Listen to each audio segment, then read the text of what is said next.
Baghdad کا شہر اپنی رونق، علم اور روحانیت کی وجہ سے پوری دنیا میں مشہور تھا۔ دور دراز علاقوں سے لوگ یہاں رزق، علم اور سکون کی تلاش میں آتے تھے، لیکن انہی دنوں ایک خوفناک خبر پورے علاقے میں پھیل گئی۔ شہر کے قریب واقع گھنے جنگل سے گزرنے والے مسافر اکثر غائب ہو جاتے تھے۔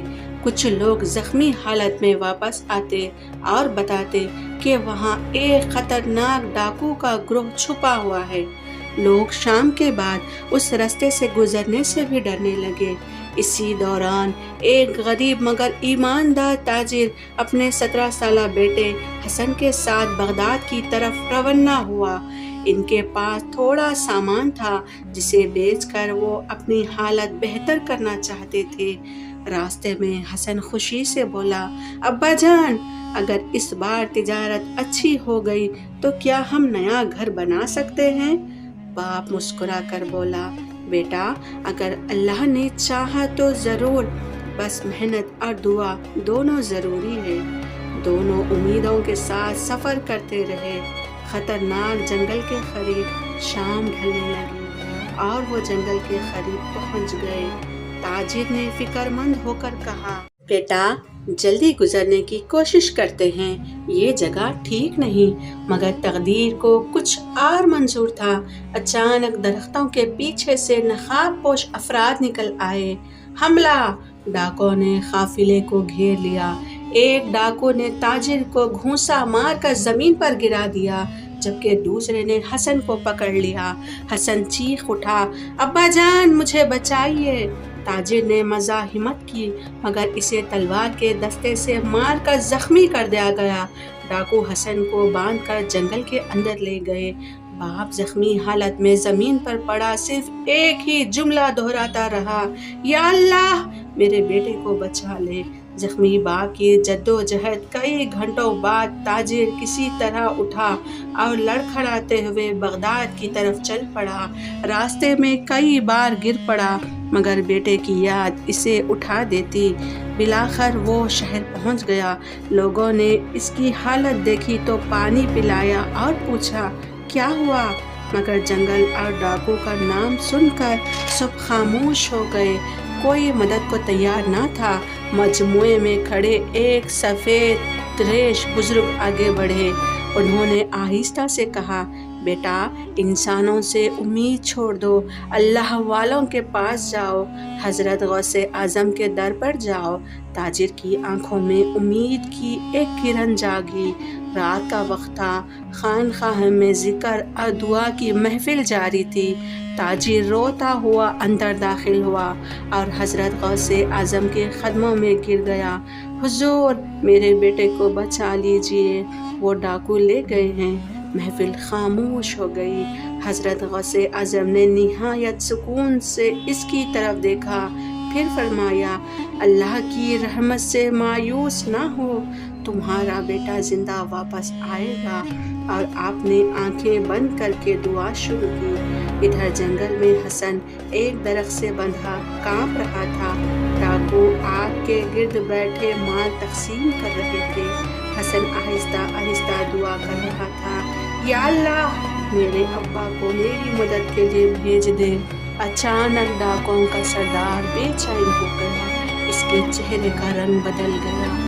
جنگل کے اندر رات گہری ہو چکی تھی، آگ جل رہی تھی اور ڈاکو لوٹا ہوا مال تقسیم کر رہے تھے، مگر قیدی بنے نوجوان حسن کے دل میں خوف اور امید دونوں ایک ساتھ موجود تھے۔